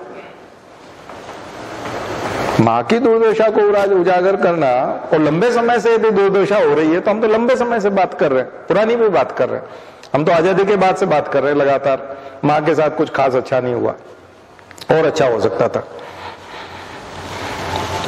माँ का जब जब उसको बुखार आया तब उसका इलाज कराया जा सकता था, जब जब उसको खांसी हुई तब दवाई दी जा सकती थी, नहीं दी गई। हम तो पहले की भी बात कर रहे हैं। पहले एक बार टीबी हुई थी, उसका इलाज नहीं कराया। पहले उसको अच्छी साड़ी मिलनी थी, उस समय में साड़ी नहीं दी थी। हम तो उसकी भी बात कर रहे हैं। पहले जब एक शादी हुई थी उसमें उसको जो सम्मान मिलना था वो नहीं मिला। और हम अभी की भी बात कर रहे हैं। हम पहले की बात भी कर रहे हैं, अभी की भी कर रहे हैं। कभी भी अच्छा नहीं हुआ मां के साथ, और अच्छा होना चाहिए। मां की गाली सबसे खतरनाक गाली होती है ना, कोई सुन नहीं सकता, तो आप कैसे सुन सकते हो? और फिर आप जिस परीक्षा की तैयारी कर रहे हो वही मां के रक्षकों के साथ होना चाहिए ना, मैं कि मां के भक्षकों को या मां को पीड़ा पहुंचाने वालों के साथ होना चाहिए, क्योंकि हम तो जिम्मेदार लोग हैं। भारत माता के अगर सच्चे सपूत अगर कोई बन सकते हैं तो सिविल सर्विसेज के लोग बन सकते हैं, क्योंकि वो परमानेंट नेचर वाले होते हैं। पुत्र होता है वो 5 साल के लिए होता है, 10 साल के लिए होता है, जीवन भर के लिए पुत्र होता है। और सिविल सर्वेंट जीवन भर सिविल सर्वेंट होता है। भारत माता कौन है? यहाँ के लोग। लोक सेवा है, नागरिक सेवा, सिविल सेवा। लोगों की सेवा ही तो मां की सेवा है, क्योंकि वही भारत माता है। आप पढ़िए नेहरू की किताब, हुई इज भारत माता। भारत माता कौन है? इस देश के किसान भारत माता है, इस देश के मजदूर भारत माता है। लेकिन आपने किसानों की और मजदूरों की हालत इस बार नहीं देखी थी क्या? पिछले 2 सालों में माइग्रेंट लेबर के साथ क्या हुआ और किसानों के साथ क्या हुआ?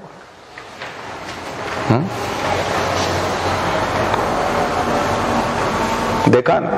और गवर्नमेंट ने खुद ने दुरुस्त किया है कि हाँ ये गलती हुई और हम इसको वापस लेते।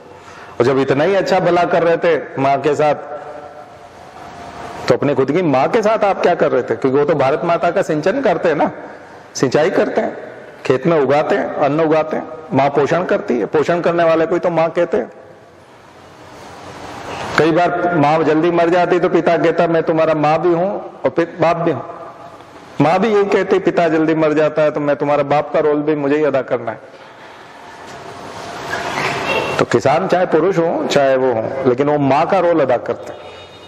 अन्न उगा करके देते हैं, इसलिए अन्नदाता बोलते हैं, अन्नपूर्णा बोलते हैं ना हम लोग माँ को। उनके साथ ये व्यवहार करोगे तो फिर वापस क्यों लेते हो और वहां जाकर के चुनाव में जाकर के नाटक क्यों करते हो कि हम तो तुम्हारे ही हैं? ये क्या ड्रामा है? और लेबर जो है वो क्या, वो मां नहीं है, वो भारत माता नहीं है।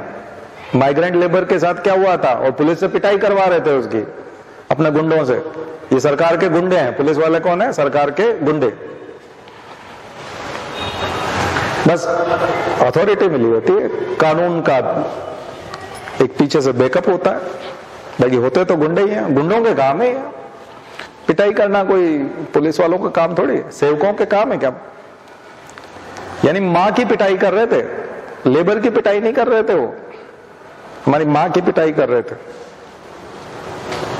बच्चा हाथ में था किसी आदमी के, महिला के, और उसकी पिटाई कर रहे थे कि तुम जा कहां रहे हो इस बच्चे को लेके। वो कौन जा रही है? मां जा रही है ना। पिता भी उस समय बच्चा गोद में है तो मां के रोल पे, तो मां की पिटाई कर रहे थे हम। और वो भारत माता थी। भारत माता ऐसे थोड़ी होती, कहीं बैठी हुई हिमालय में गुफा में साड़ी पहन के। भारत माता यही सब है, जीवित भारत माता है वो। तुम्हारे अंदर संवेदनशीलता ही नहीं है, अकल नाम की कोई चीज नहीं है, पढ़ाई लिखाई सब ताक में रख दी है और गुंडों का वाला काम कर रहे हो, और वो माफिया का काम कर रहा है। गुंडों का जो उस्ताद होता है उसको हम माफिया डॉन कहते हैं, और पॉलिटिशियन जो ऑर्डर कर रहे थे चुपचाप पर्दे के पीछे से, वो सब डॉन थे, माफिया थे। तुम स्वामी भक्त और राष्ट्रभक्त कब से हो गए भैया? मां को नोचने वाले, मां को खाने वाले, मां की पिटाई करने वाले, मां को बर्बाद करने वाले, मां को इस हालत में खून के आंसू रुलाने वाले हमारी सीमाओं को छीन रही है, तो हमारे मां के कंधे नहीं छिल रहे हैं क्या भारत माता के? उनके कान के आसपास से गोलियां सनसनाती भी नहीं जा रही हैं क्या? और वो बर्छी कटारें लग रही है तो कहां लग रही हैं? मां के कंधों को नहीं छिल रही हैं, हाथों को नहीं छिल रही हैं, छल नहीं कर रही है ना। तभी तो कश्मीर को आप मस्तक कहते हो। अब वो मिल जाएगा, उधर जाकर के मिल रहा है वो सियाचिन से, जिस डेप्सोंग की बात हम लोग कर रहे हैं। डेप्सोंग चला गया है, 1,00,000 स्क्वायर किलोमीटर से ज्यादा भूमि चली गई है। डेप्सोंग जाकर के नक्शा देखिए, डेप्सोंग, और जोड़िए सीमाओं को, कहां से कहां तक जाती हैं। उधर सियाचिन से जुड़ गई तो पाकिस्तान के साथ हाथ मिला, तो डबल फ्रंट जो आप खोलना नहीं चाहते वो अपने आप खुल जाएगा। आप बोलते हम 2 मोर्चों पे लड़ाई नहीं लड़ेंगे, चीन से अलग लड़ेंगे, पाकिस्तान से अलग लड़ेंगे। पाकिस्तान उसी की संतान है, ये आपकी मूर्खता की वजह से है, आप में अकल नहीं है इस वजह से। और उसको झूला झूला रहे थे, 17 बार प्राइम मिनिस्टर गए थे चीन। ये डिजास्टर है, टोटल डिजास्टर है फॉरेन पॉलिसी का, नथिंग अचीवमेंट। अचीवमेंट के नाम पे जीरो है। और हम ये बात बोले हैं कि माँ के कंधे छिल रहे हैं, ये क्या कर रहे हो भैया? बड़े भैया को बोल रहे हैं, बड़े भैया बोल रहे हैं तुम माँ के दुश्मन हो। अरे कंधे से खून बह रहा है भाई। बोले नहीं कुछ नहीं बह रहा है। कमाल है, स्वीकार तो करो कि हाँ है प्रॉब्लम। वो राष्ट्रभक्त हो गए, वो राष्ट्रपुत्र हो गए, और जो बता रहे हैं कि माँ का खून बह रहा है वो सब देशद्रोही हो गए, वो माँ के दुश्मन हो गए। भारत माँ बोल रहे हो ना, माँ के बाद तो बहुत ज्यादा जिम्मेदारी हो जाती है। देश बोलो वहां तक भी ठीक है, माँ के बाद तो इमोशनल टच आ जाता है। उसके बाद तो जो अच्छे बच्चे हैं, सच्चे बच्चे हैं, माँ के जो असली वाले बेटे हैं, उनको दिक्कत आनी चाहिए। लेकिन असली बेटे साले सबसे ज्यादा बदमाश है। कौन है? हमारा IAS IPS, फॉरेन पॉलिसी और इनकम टैक्स। ये हम सिविल सर्विसेज से निकाल के देते हैं, और वो सबसे घटिया लोग हैं। और मैं सब लोगों को नहीं बोल रहा हूं, बहुत ईमानदार लोग हैं। इसलिए मैंने बताया 40-40, 50-50 का झुंड है ये बस बदमाशों का। और उन्होंने नजदीक रखे हुए हैं और उनको सुपर पावर बना रखा है, और उनको सारी शक्तियां, उन लोगों की भी, दूसरे लोगों की भी शक्तियां उनको ट्रांसफर कर रखी है। ये पॉलिटिशियन के लिए पैसा भी अरेंज करते हैं, पॉलिटिशियन के लिए लड़की भी अरेंज करते हैं, पॉलिटिशियन के लिए वो देखा नहीं हनी ट्रैप, IAS लोग दलाली कर रहे थे, लड़की अवेलेबल करा रहे हैं सीनियर ऑफिसर्स को भी और पॉलिटिशियंस को भी। तभी तो वो दब गया, कांग्रेस बीजेपी के दोनों नेता हैं उसमें। और ये सुख चाहिए लोगों को, पैसे का सुख, दारू का, मुर्गा, ये रोज टांग चबानी है, रोज दारू पीना है, रोज नई लड़की चाहिए, और अनाप शनाप करोड़ों रुपया चाहिए। ये सब जो हवस है ना, ये दिमागी है, ध्यान रखिए। मैं आप लोगों को 4th पेपर के हिसाब से इसलिए बता रहा हूं कि ये कोई तृप्ति वाली बात नहीं है, ये दिमागी होता है, मेंटल होता है, और उसमें कभी तृप्ति नहीं मिलती, ध्यान रखिए। ये इतना गंदा दलदल है कि इसमें जितना उतरते जाते हैं ना, आदमी को मजा आने लगता है और वो उसमें और ज्यादा डूबना चाहता है। इसलिए अध्यात्मवादी लोग संयम की बात करते हैं। इसलिए हमारे यहाँ गायत्री परिवार में भी हम बात करते हैं आत्म संयम और नियमितता द्वारा आरोग्य की रक्षा करेंगे। और आरोग्य भी नहीं रहता, आदमी बीमार हो जाता है। इसके बजाय इन लोगों को जिम जाना चाहिए, सुबह जल्दी उठना चाहिए, एक्सरसाइज करना चाहिए, मेंटली फिट रहना चाहिए। रात को 8 बजे दारू पी लेते हैं, आवारागर्दी कर लेते हैं, 2-2 बजे तक, 3-3 बजे तक ऐसे रहते हैं, होटलों में समय बिताते हैं। ये पॉलिटिशियन भी और ये सारे ऑफिसर्स भी निहायत करप्ट, इतने घिनौने काम ये कर सकते हैं, ये काम करते हैं। और ये सत्ता के सबके सबसे प्रमुख लोगों के पास, और ये लोग सब सेटिंग भी यही लोग कराते हैं। नहीं तो पॉलिटिशियन के पास अचानक से 200 करोड़ रुपए आ जाएंगे तो दूसरे देशों में सेटिंग कराने कौन ले जाएगा? और आपको लगता है कि चाइना हमारा दुश्मन नंबर 1 है और इनसे बात नहीं करना चाहिए? ये पॉलिटिशियन अपना पैसा सेट करके आते हैं वहां पे। और आपको लगता है किसी देश को कोई सहायता करता है पैसे? श्रीलंका में आपको लगता है जनता के लिए कर्जा लिया गया होगा? वहां के जो राजपक्षे ब्रदर्स हैं सारे, वो फैमिली है एक ही, वो पूरा कब्जा, राष्ट्रपति भी उन्हीं का, प्रधानमंत्री भी उन्हीं का, पूरा एक ही फैमिली। उनके पर्सनल ऐशो आराम, उनके खुद के दुनिया भर में इन्वेस्टमेंट, उसके लिए उसने चाइना से कर्जा ले रखा है। चाइना कर्जा दे देता है, बोल देता है ऐसे देश के नाम बता दो और तुमको और कितना चाहिए और ये वाले साइन कर दो, ये हमारी कंपनियां यहां तुम्हारे यहां ये करेंगी, और अपनी कंपनियों को फिट कर देते हैं। ये हमारे नेता देश को बेचते हैं, देश के लिए कोई कर्जा नहीं लेता, ये खुद के कामों के लिए कर्जा लेते हैं। कर्जा क्या लेते हैं? गिफ्ट लेते हैं और उसके बदले इस देश को बेचते हैं। और ये कौन करवाता है? सारे सिविल सर्विसेज के लोग करवाते हैं। सिविल सर्विसेज के लोग जाते हैं और साहब आपका सौदा वहां करा देते हैं। मुख्यमंत्रियों में इतनी अकल ही नहीं है कि वो पैसा कमा करके वहां सेट करके आ जाएं। इतनी अकल है ही नहीं मुख्यमंत्री यहां ढंग से भाषण नहीं दे पाते हैं अपने चुनाव के। वो विदेश में, चाइना में जाकर के और अमेरिका में जाके पैसे सेट करके आ जाएंगे। अकल ही नहीं है उनमें कुछ, न वो इंग्लिश जानते हैं, इंग्लिश भी नहीं जानते वो क्या सेटिंग करेंगे, क्या वहां के लोगों से बात करेंगे। ये सब आईएएस करते हैं, उनके सेक्रेटरी लोग करते हैं।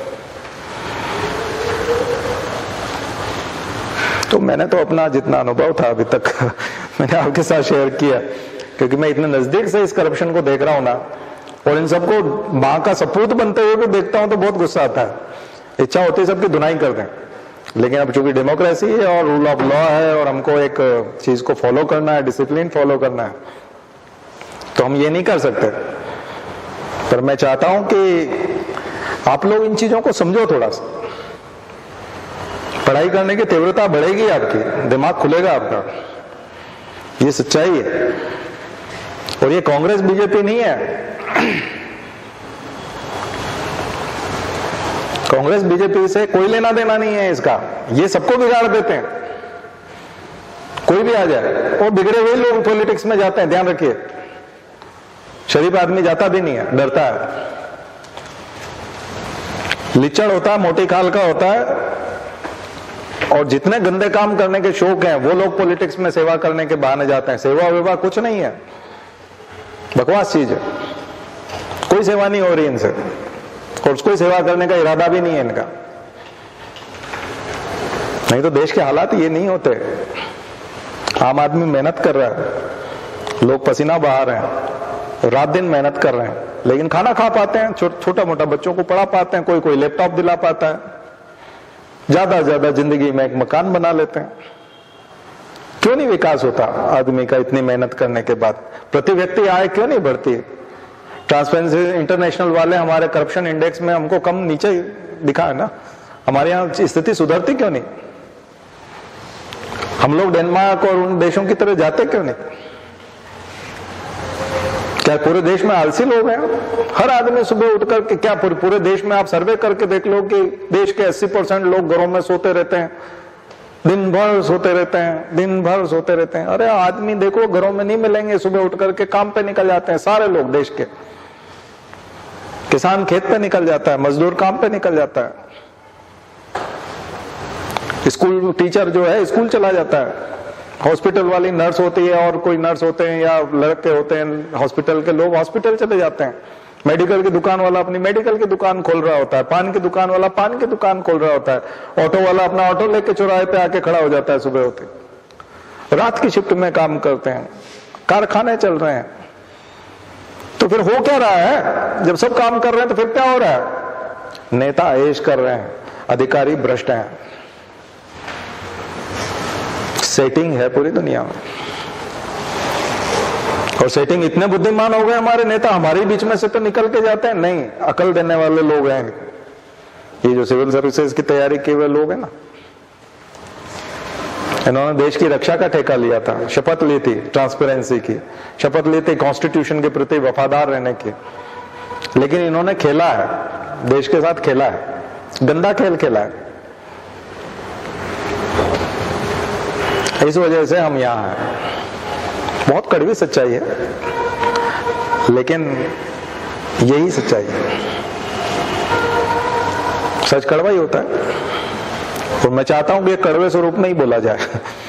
इसको मीठी गोली नहीं बनाना चाहता मैं, नहीं तो मैं भी बड़ा शक्कर में लपेट के दे सकता हूं, वो ज्यादा आसान होता। और मैंने पहले ही डिस्क्लेमर बता दिया था, मैंने कहा कि कोई भी किसी के साथ आइडेंटिटी के साथ न जोड़े, क्योंकि मैं सभी का बता रहा हूं, सभी ऐसे ही हैं। नहीं तो स्थिति कहीं न कहीं तो किसी न किसी जमाने में तो सुधरी होती। तो फिर होना क्या चाहिए? सिविल सर्विसेज वालों को अकाउंटेबल बनाना पड़ेगा। और मेरे को तो, क्योंकि मुझे मालूम है मैं उनका कुछ नहीं कर सकता, वो भ्रष्ट हैं और वो एंजॉय कर रहे हैं, उनको मालूम है एक आदमी के बोलने से कुछ नहीं होता। इसलिए मैं भरपूर गालियां देके अपना कर्तव्य तो पूरा, कम से कम मेरे मन को, कलेजे को ठंडक मिलेगी। मैंने खुद उनको खुद कुत्ता उत्ता सब बोल दिया। मतलब ये एडमिनिस्ट्रेटिव कुत्ता ऐसे ही होता है। मैं उनको भरपूर गालियां देना चाहता हूं, क्योंकि जिन्होंने ठीक नहीं किया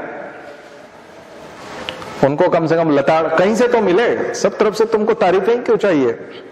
सब लोग तुम्हारी तारीफ करें, सब तुमको इंटेलिजेंट माने, सब तुमको पढ़ा लिखा माने, और सब तुमको देशभक्त माने, और तुम अच्छे सिविल सर्वेंट हो, और तुम्ही को फिर पद्म विभूषण भी मिल रहे हैं, पद्म भूषण भी मिल रहे हैं, सिविलियन ऑनर हो रहे हैं तुम्हारे,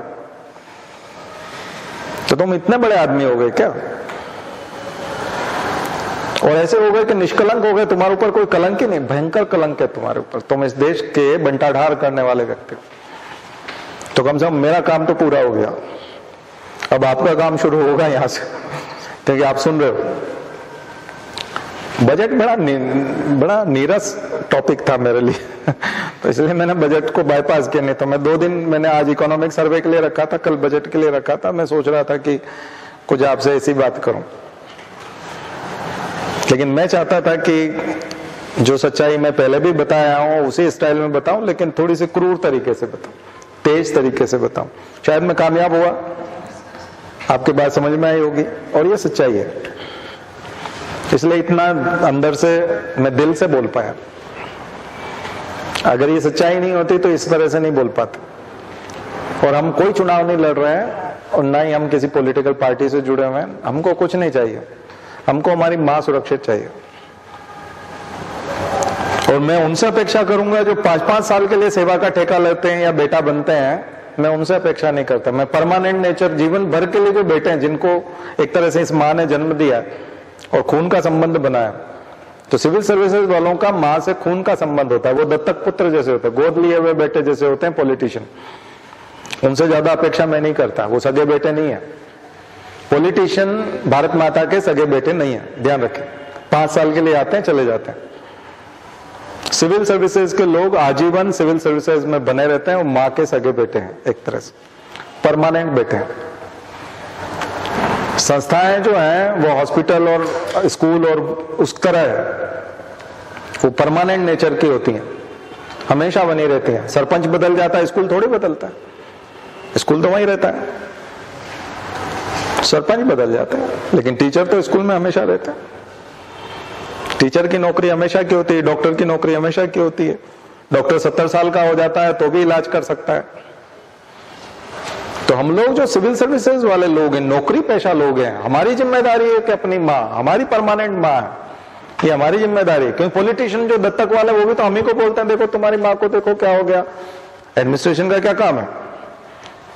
पॉलिटिशियन कभी काम कर पाता है क्या? कहीं सिग्नेचर करता है क्या? सारा काम वो हमारे से ही करवाता है। पॉलिटिशियन भी अपनी माँ के लिए पॉलिसी बनाओ, अपनी माँ को अस्पताल नहीं ले गए तुम, वो खांस रही थी, वो बीमार है, जाओ देख के आओ। पर मुझे नहीं लगता कि ये लैंग्वेज वो बोलेंगे। तो इसका मतलब मैंने भारत माता को बिल्कुल ही भारत माता की तरह मान करके आपको समझाया है कि हम सब की माँ बड़े संकट में है, भ्रष्ट लोगों के हाथ में है, दुष्ट लोगों के कब्जे में है। तो या तो हम वहां पहुंच जाएं या फिर संघर्ष करके छुड़ाएं, या तो हम ही संभालने के लिए पहुंच जाए। कई बार गौ माता इसलिए बिकती है ना, गाय इसलिए बिकती है, हम गाय बिकने का या गाय की हत्या का विरोध करते हैं कि गाय की हत्या नहीं होनी चाहिए। तो गौ माता को हम ही तो बेच के आते हैं कसाई के हाथ में, क्योंकि वो दूध देना बंद कर देती है। तो हम सोचते हैं कि अब ये बेकार है और केवल गोबर से और गौमूत्र से क्या होगा, इससे खाद जरूर बन जाएगा, लेकिन इसको चारा खिलाना फालतू का इन्वेस्टमेंट है। इसके बजाय कोई 2000 10,000 कुछ दे रहा है तो बाद में ले जाके वो कुछ भी करे इसको, जबकि वो काट देता है। भाई जो भी गौ माता को ले जाता है तो जब वो दूध नहीं देती तो उसका वो क्या करेगा, स्लॉटर हाउस में ले जाएगा ना। तो हम खुद तो सौंपते हैं उसको, गौ माता को। हम शिकायत करते रहते हैं कि गायें बहुत कटती है, तो हम गायों का पालन कहां करते हैं। तो सिविल सर्विसेज में हम शिकायत करते रहते हैं कि माँ की हत्या हो रही है, करप्शन हो रहा है, माँ को नुकसान पहुंचाया जा रहा है। तो हम चले जाए ना उसकी सेवा करने के लिए। जब बदमाश आदमी वहां परेशानी कर रहा है तो वो माँ को अगर नोच के खा रहा है या वो गड़बड़ कर रहा है तो हम पहुंच जाए वहां पर, या फिर विरोध करें उसका और उसको नंगा करें, उसको उजागर करें और उसको ठीक करें, क्यों माँ के साथ दुर्व्यवहार बंद करें। दो तरह के काम है, या तो आलोचना करके बाहर रह करके उसको ठीक करें, सिस्टम से बाहर रह करके सिस्टम को ठीक करें, और या फिर खुद सिस्टम का हिस्सा हो जाएं और सिस्टम को ठीक करें। या खराब पुर्जे उस पुर्जे की जगह हम जाके लग जाएं, फ्रेश पुर्जा लग जाए। तो एथिक्स का पेपर समझ में आ गया होगा। ये एथिक्स के पेपर का सार है, आज जो मैंने आपको बताया ये एथिक्स के पेपर का सार है। और बजट भी समझ में आ गया होगा। ये बजट सब बेकार है इस बार का, तो सब कचरा कर दिया हमने। इस बार का तो निहायत ही 0 नंबर देने लायक है, बहुत ही घटिया है, फालतू बातें हैं उसमें, और वो भी अमृत काल है और 25 साल के लिए। सब मैं कोई उसकी चर्चा नहीं करना चाहता। अब गालियां भी कितनी की दें उसको, कोई मतलब नहीं है। चारों तरफ से हालत खराब है। और बहुत पहले जो बजट बहुत अच्छे थे, इकोनॉमिस्ट लोगों ने बनाए थे और बहुत बुद्धिमान लोग थे, सब ठीक है, अच्छी बात है, आपने किए थे वो सब, लेकिन उसके भी रिजल्ट कोई बहुत ज्यादा क्रांतिकारी नहीं निकले। उसमें भी असमानता बढ़ी है, गरीबी कम नहीं हुई अभी तक। अभी पेंडेमिक की वजह से थोड़े गरीब बढ़ गए हैं, लेकिन ऐसा नहीं है कि किसी समय में कांग्रेस की सरकार इतने समय रह ली तो उन्होंने गरीबी समाप्त कर दी हो। 26% गरीब तो सबसे लोएस्ट पहले भी थे। अभी भी अगर 60% लोग गरीब हैं या 70% लोग गरीब हैं तो हैं, पहुंच गए। अब वो निकल आएंगे, पेंडेमिक की वजह से टेम्परेरी शॉक था तो वापस पहुंच जाएंगे, लेकिन वहीं पहुंचेंगे ना 25% के आसपास। 25% गरीब तो फिर भी बने रहेंगे। तो ये बात तो कांग्रेस के समय में भी थी, तो आपने क्या कर लिया? आपने भी क्या कर लिया? आपने भी तो उसको क्रिटिसाइज करके यही बोला था कि हम कम कर देंगे, तो कहां हुई? असमानता तो और बढ़ गई। अंबानी टॉप 10 में पहुंच गए, अडानी टॉप 10, अभी बीच में सुनने में आया अडानी अंबानी को भी पीछे छोड़ के और आगे बढ़ गए। तो ये ऐसा क्या है? ऐसा पिछले 2 साल में जब सब नीचे जा रहे थे तो ये आगे कैसे बढ़ रहे थे? कुछ तो सपोर्ट मिला होगा, बिना सपोर्ट के कैसे आगे बढ़ गए? तो सपोर्ट किसने किया? पॉलिटिशियन ने। पॉलिटिशियन में इतनी अकल नहीं है, मैंने आपको बताया। प्रशासनिक अधिकारियों ने सपोर्ट किया। पॉलिटिशियन निहायत घटिया कौम होते हैं, निहायत मूर्ख होते हैं। पढ़े लिखे लोग तो पॉलिटिक्स में है ही नहीं, ढंग के लोग नहीं है, उनमें इतनी अकल ही नहीं है। करप्शन करने की अकल भी नहीं है, वो भी किराए की लेते हैं। उनकी चॉइस बहुत घटिया है, तो दिमाग ही नहीं है ना, स्कूल ही नहीं गए हो, कभी किताबें ढंग से पढ़ी नहीं, ज्यादा समझ नहीं है पॉलिटिशियन में। पॉलिटिशियन को इतना ज्यादा हीरो बनाने की जरूरत नहीं है, नहीं तो फिर जिम्मेदारी आ जाएगी। इतने ज्यादा समझदार है, इतने ज्यादा बुद्धिमान है। और जैसे हनुमान जी के लिए कहा गया था कि बहुत विवेकवान थे और वो थे, सूझबूझ थे वाले थे, उस टाइप से आप अगर यहाँ इनको अनुमान बता दोगे और अगर बता दोगे कि ये तो बिल्कुल ही प्रकांड मतलब वो विद्वान है, तो फिर तो सारी जिम्मेदारी का ठिकरा इन्हीं के सर आ जाएगा। और जो असली कारगुजारी करने वाले हैं वो सब बच के निकल जाएंगे। साहब यही सब कुछ है। हम इनके सामने कहाँ बोल सकते थे, तो प्रभु बहुत विद्वान थे। ठीक है ना। तो ये सब सलाहकार हैं, और जो सलाहकार हैं वो बदमाश हैं। उनमें बहुत ज्यादा अकल है। मैं ये नहीं कहूंगा कि वो मूर्ख है, मूर्ख नहीं है, वो बदमाश है। और सिविल सर्विसेज में जो लोग बदलाव के लिए गए थे, राष्ट्र सेवा के लिए गए थे, वो लोग फिर क्या करते हैं कि थोड़ा दूर हो जाते हैं, वो साइड लाइन हो जाते हैं। नेता भी उनको साइड लाइन कर देते हैं, दूसरे अधिकारी भी, सीनियर्स भी कर देते हैं, और वो खुद भी अपने आप को थोड़ा सा अलग कर लेते हैं, क्योंकि वो सोचते हैं कि हम शांति से रह लें, अपने बच्चों को पढ़ा लें, अपना मकान बना लें, क्योंकि इसमें कुछ मिलना जाना नहीं है, इन्हीं लोगों की दुनिया है और इसमें हम कुछ कर नहीं सकते। तो यहाँ से डेस्परेशन आता है, तो यहाँ से गुस्सा भी आता है। कई बार कुछ लोग थोड़े रिवोल्टिव होते हैं तो वो गुस्सा करते हैं, तो फ्रस्ट्रेशन के शिकार होते हैं, और फ्रस्ट्रेशन आता है तो लोग फिर उनको सलाह देते हैं धीरे धीरे, आप थोड़ा कभी आश्रम जाओ, थोड़ा शांति, मानसिक शांति के लिए 8-10 दिन का शिविर कराओ, कुछ ध्यान व्यान लगा लो, उससे गुस्सा, एंगर मैनेजमेंट होता है। कई लोग एंगर मैनेजमेंट का कोर्स ज्वाइन कर लेते हैं, गुस्से का प्रबंधन कैसे करेंगे, जबकि ये जो है इसको मन्यु कहा गया, हमारे वेदों में कहा मन्यु असी मन्यु में देही। मन्यु अनिति के खिलाफ आक्रोश, जो गलत हो रहा है उसके खिलाफ आक्रोश। हमारे वेदों में कहा गया कि ईश्वर मुझे मन्यु प्रदान करें, मेरे अंदर गुस्सा कम हो गया, गलत कुछ हो रहा है, मैं बोल ही नहीं पाता हूं। मन्यु असी मन्यु में देही, मुझे मन्यु प्रदान करें ताकि मैं गलत को गलत कह सकूं, सही को सही कह सकूं, मुझे वो ताकत दीजिए। तो ईश्वर से प्रार्थना की गई है वेदों में, उपनिषदों के माध्यम से प्रार्थना की गई है। तो हमारा आर्ष साहित्य तो मन्यु प्रदान करता है, और हम एंगर मैनेजमेंट, वो जो एंगर है वो मन्यु है, वो जो गुस्सा है आप उसको मैनेज करने की जरूरत नहीं है। नहीं तो फिर बहुत सारे फिर वो संत जो होंगे, वो तरह तरह के संत, वो जीवन जीने की विद्या सिखाते हैं, और वो इस टाइप के, वो बोले शांति, बिल्कुल शांति, बिल्कुल एकदम से शांत हो जाओ बच्चा, और ये सब क्या है कि ये सब संसार माया है, और ये है और यूं है, और ऐसा है कि जो करेगा सो भरेगा, और ऐसा कर्म प्रधान होता है। अरे तुम वहां पर सिविल सर्विसेज के लोगों, तुम्हारी वजह से हो रहा है कर्म, वर्म क्या होगा, क्या भाग्यवादी बना देते हो। कई बार कुछ लोग जो कर्म की बात करते हैं तो बोलते हैं ईश्वर ने सब कुछ तय किया, ये सब जो हो रहा है ये सब रिपीटेशन है बस, और ये सब हो चुका है, तुम कुछ कर ही नहीं सकते।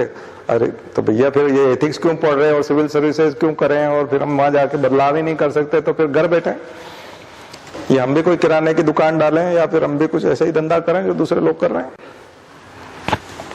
वहां तो कुछ करने जा रहे हैं ना, एग्जीक्यूटिव, कार्यपालिक, हम तो कार्य का पालन करने के लिए जा रहे हैं, कर्म करने के लिए जा रहे हैं। कर्म वाले लोग हैं हम लोग, कर्मवादी, और भगवान कृष्ण ने कर्म की बात की है। निष्काम कर्म, ये बात है कि निष्काम कर्म हो, ताकि डेस्पिरेशन ना आए, डिप्रेशन ना आए, निष्काम कर्म हो। तो मैं बहुत घंटों बोल सकता हूँ, ये मेरा फेवरेट टॉपिक है, और मैं एथिक्स पढ़ाता भी हूँ और क्लास भी पढ़ाता हूँ, तो मैं सभी सब्जेक्ट पढ़ाता हूँ। तो मैंने कोशिश की कि इसको पॉलिटी से जोड़िए, इसको इकोनॉमिक्स से भी जोड़िए, वेलफेयरिज्म से भी जोड़िए, और मुझे लगता है कि ये एक ऐसी चीज है जो आपके अंदर आग जलनी चाहिए, ये आपकी तैयारी में जो है और बल्कि 4 चांद लगाएगी, ज्यादा आपको तैयारी करने के लिए बाध्य करेगी, क्योंकि आपको किसी को रिप्लेस करना है, बदमाश आदमी को रिप्लेस करना है, क्योंकि आप जाओगे तो वहां से एक बदमाश आदमी कम होगा और माँ की सेवा करने का मौका भी मिलेगा। शायद विवेकानंद भी यही चाहते थे, इस देश के महापुरुष भी यही चाहते थे, हमारे धर्म ग्रंथ भी यही चाहते हैं। ये है सच्ची सेवा, इसे कहते हैं राष्ट्रभक्ति, और ये है राष्ट्रवाद। अगर राष्ट्रवाद कहीं है तो इसको कहना चाहिए राष्ट्रवाद। ठीक है, तुष्टिकरण जो है या किसी की तारीफ में बातें करना राष्ट्रवाद नहीं है। सच्चाई को समझो, सच्चाई को जानो और सच्चाई के लिए काम करो, इसे राष्ट्रवाद कहा जाता है। मुझे लगता है थोड़ी सी तीखी चीजें थी, लेकिन बनी रहे तो अच्छा है, मैं उसको सॉफ्ट नहीं करना चाहता। ठीक है, चलिए शांति पाठ। ओम देव